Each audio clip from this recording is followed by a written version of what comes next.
Hello everyone, मैं रेनू लेकर आई हूँ ऑनलाइन कॉमर्स कनेक्शन।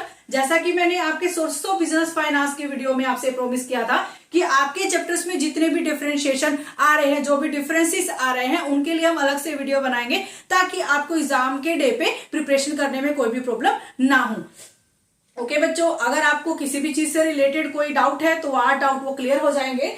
अभी बात करें difference between the equity share and preference share, difference between the share and debenture. Equity share and preference share के बारे में बात करते हैं। जैसा कि हमने बोला है, ये जो इक्विटी शेयर होल्डर होते हैं वो हमारे ओनर होते हैं एंड प्रेफरेंस शेयर होल्डर हमारे शेयर होल्डर्स होते हैं। डिविडेंड जो इनको दिया जाता है इक्विटी शेयर होल्डर को, प्रेफरेंस शेयर होल्डर के देने के बाद इक्विटी शेयर होल्डर को पे आउट होता है। मींस सबसे पहले डिविडेंड किसे दिया जाता है? प्रेफरेंस शेयर होल्डर को। उसके बाद जो बच जाता है वो डिविडेंड इक्विटी शेयर होल्डर को दिया जाता है। फिर बात करते हैं वोटिंग राइट का। हमारे जो इक्विटी शेयर होल्डर्स हैं उनको हमारी कंपनी में, हमारे मैनेजमेंट में वोटिंग राइट है, लेकिन हमारे प्रेफरेंस शेयर होल्डर को कोई भी वोटिंग राइट नहीं है। फिर हम बात करते हैं रिस्क की। इक्विटी शेयर होल्डर को हमेशा मोर रिस्क रहता है। मोर रिस्क किस पॉइंट ऑफ व्यू से? उनकी मनी जो उन्होंने लगाई है, जो फंडिंग उन्होंने की है, उसके ऊपर प्रॉफिट मिलेगा या नहीं, उनको अर्निंग आएंगी या नहीं, कंपनी को अगर लॉस हो गया तो लॉस हो गया तो उस लॉस को कौन बियर करेगा। बहुत सारी ऐसी प्रॉब्लम्स है। हर प्रॉब्लम का फेस आउट किसको करना पड़ेगा? आपके इक्विटी शेयर होल्डर को करना पड़ेगा। बट प्रेफरेंस शेयर होल्डर इससे बहुत दूर है।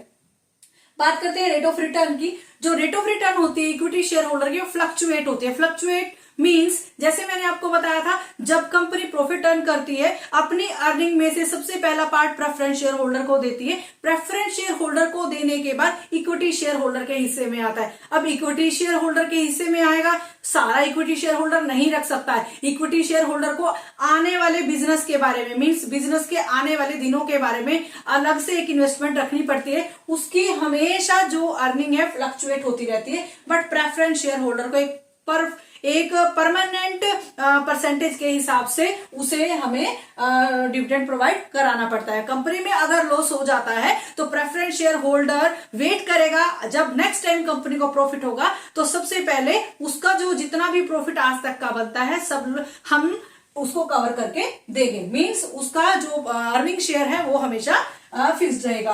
देन बात करते हैं आपके कंट्रोल के बारे में। Equity share holder real owner के होने की वजह से आप अपने घर के रियल ओनर है। आपका फुल कंट्रोल है आपके घर के ऊपर।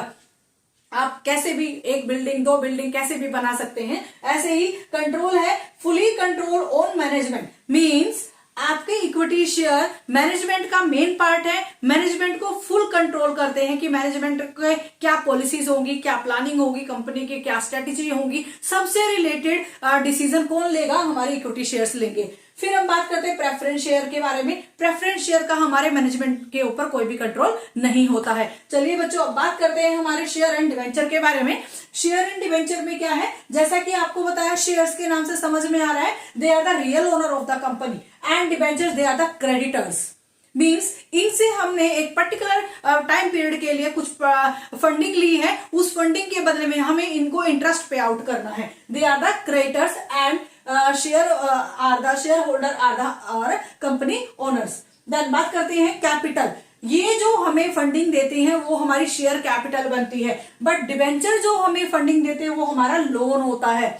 फिर बात करते हैं शेयर होल्डर्स को उनकी फंडिंग के बदले में मिलता है डिविडेंड एंड डिवेंचर होल्डर्स को उनकी फंडिंग के मिलता है इंटरेस्ट। उसके बाद शेयर होल्डर्स को हमारी कंपनी में फुल वोटिंग राइट है, बट हमारे डिवेंचर्स को कोई भी वोटिंग राइट नहीं है। देन बात करते हैं नो सिक्योरिटी।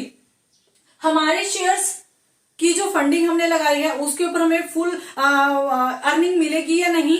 जैसा कि अभी मैंने आपको बताया, फुल अर्निंग मिलेगी या नहीं, अर्निंग में से कौन सा पार्ट हमें मिलेगा, लॉस उठाना पड़ेगा। बहुत सारी 100 प्रॉब्लम्स है। उन सब प्रॉब्लम्स के साथ सब प्रॉब्लम्स को किसको बियर करना है? हमारे शेयर होल्डर्स को बियर करना है। तो उसके प्रॉफिट की कोई भी सिक्योरिटी नहीं है। अब बात करते हैं डिवेंचर होल्डर की। डिवेंचर को फुल सिक्योरिटी है। जो उसने हमारी कंपनी को, हमारे बिजनेस को फंडिंग दी है, एज अ लोन दी है, उसका इंटरेस्ट तो हमें कैसे उसको चुकाना पड़ेगा। ये इंटरेस्ट है हम 6 महीने के गैप पे या फिर हम 1 ईयर के गैप पे आउट करते हैं। देन बात करते हैं हम चेंज्ड प्रॉफिट। अभी क्या होता है कि जो हमारा प्रॉफिट का शेयर है हमेशा चेंज होता रहता है।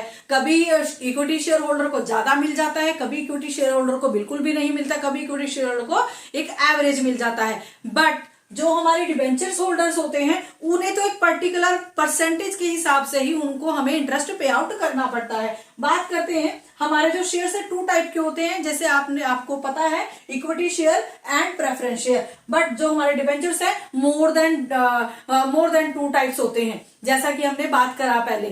ठीक है, convertible debentures, non convertible debenture, redeemable debenture, registered debenture. Okay, thank you so much. Hello friends, आइए पढ़ते हैं difference between the public deposit and loan from commercial bank. आइए बात करते हैं पब्लिक डिपॉजिट। पब्लिक डिपॉजिट क्या है? जब आप अपने बिजनेस के लिए फंडिंग पब्लिक से लेते हैं, पब्लिक को इनवाइट करते हैं, आइए मेरी कंपनी में फंडिंग करिए, या फिर पब्लिक ऑर्गेनाइजेशन से आप फंडिंग लेते हैं। ये एक चीपर सोर्स है, शॉर्ट टाइम के लिए आपको मिलता है, आप अपनी कंपनी की नीड को बहुत अच्छे से पूरा कर पाते हैं। आइए पढ़ते हैं। फर्स्ट इन दोनों का डिफरेंस दिया हुआ है सिक्योरिटी। सिक्योरिटी क्या है? जब भी आपको पब्लिक से या पब्लिक ऑर्गेनाइजेशन से फंडिंग की जरूरत होती है तो आपको किसी भी एसेट को वहां पे गिरवी नहीं रखने की जरूरत है। किसी भी एसेट को गिरवी रखे बिना आपको public deposit as a funding के तौर पे मिल जाती है। No security required. But loan from commercial bank में ऐसा नहीं है। जब आप कमर्शियल बैंक से लोन लेते हैं तो आपको वहां पे कोई ना कोई अपनी एसेट गिरवी रख के ही वहां से लोन आपको मिल सकता है। देन बात करते हैं गवर्नड बाय। कहते हैं किसका फुल कंट्रोल है पब्लिक डिपॉजिट के ऊपर और लोन फ्रॉम कमर्शियल बैंक के ऊपर। हमारा पब्लिक डिपॉजिट के ऊपर फुल कंट्रोल है कंपनी एक्ट का। प्रोविजन ऑफ कंपनी एक्ट इसमें अप्लाई होते हैं। एंड आपके लोन फ्रॉम कमर्शियल बैंक में governed by the RBI. RBI के जो रूल एंड रेगुलेशंस है उनको फॉलो करके ही आप लोन फ्रॉम कमर्शियल बैंक कर सकते हैं, मींस कमर्शियल बैंक से आप लोन ले सकते हैं। फिर बात करते हैं रेट ऑफ इंटरेस्ट की। इसका जो रेट ऑफ इंटरेस्ट है वेरी लो है, इसकी लो इनकम है and it is a very high income.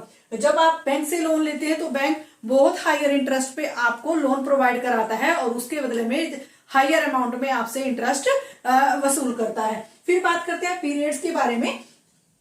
जो पब्लिक डिपॉजिट है वो अप टू 3 इयर्स के लिए अप्लाई होता है। अगर आपको 3 साल के लिए कंपनी में फंडिंग के लिए नीड है तो आप पब्लिक डिपॉजिट के लिए जा सकते हैं। And loan from commercial bank में शॉर्ट एंड मीडियम टर्म दोनों के लिए ये अवेलेबल है। Thank you.